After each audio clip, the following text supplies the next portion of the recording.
living in turbulent times, facing complex challenges. Nevertheless, I'm convinced that philanthropy can be a force for good. However, even if philanthropic resources have been growing around the world, they still remain very scarce resources compared to the ocean of needs. This is why we must really apply it strategically, deliberately, so as to maximize impact, very much like water to a seed. Why do I say they are precious resources? Well, in my view, philanthropic funding comes with two characteristics that we must really harness. One, it has the freedom to be applied wherever the donor or the foundation chooses. Secondly, it can be decided upon and released extremely quickly. Now, if you compare that to all sorts of other funding out there, the much larger public funding, corporate funding, or even investment funding, these two characteristics are really unique and need to be harnessed. We should harness them and dare to be bold, dare to take risk, dare to apply it, to tinker with issues and models that may be solution to these issues, until we find the right formula. And then as quickly as possible, we should try and aim to pass it on.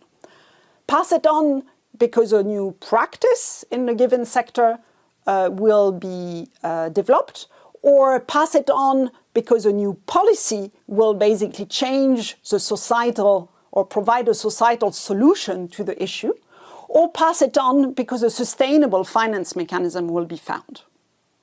Let me give you an example, actually born here in Madrid. Cultura en Vena is an organization that aims to bring culture, particularly into the health sector, bringing art and culture, music, to the hospital setting. And it has demonstrated that this is beneficial not just for the patients, not just for the families of patients, the caretakers, but also all the medical professionals operating in a hospital.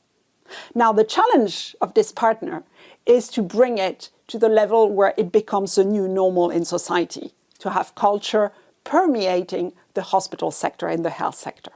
This is a local example, but I'm also inspired by models elsewhere.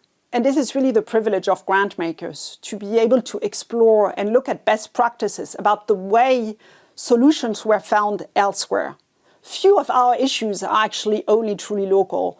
There are very often global ramifications, and there is lots to be learned and to explore our common humanity.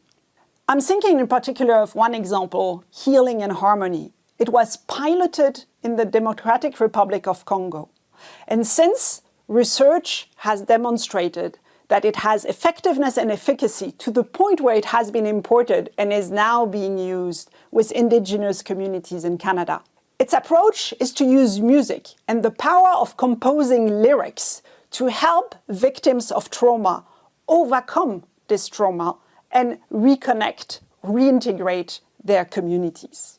The privilege of grant makers, as said, is this unique vantage point to be able to look at different models across different geographies, even across different sectors, to speak with practitioners, with experts, to learn.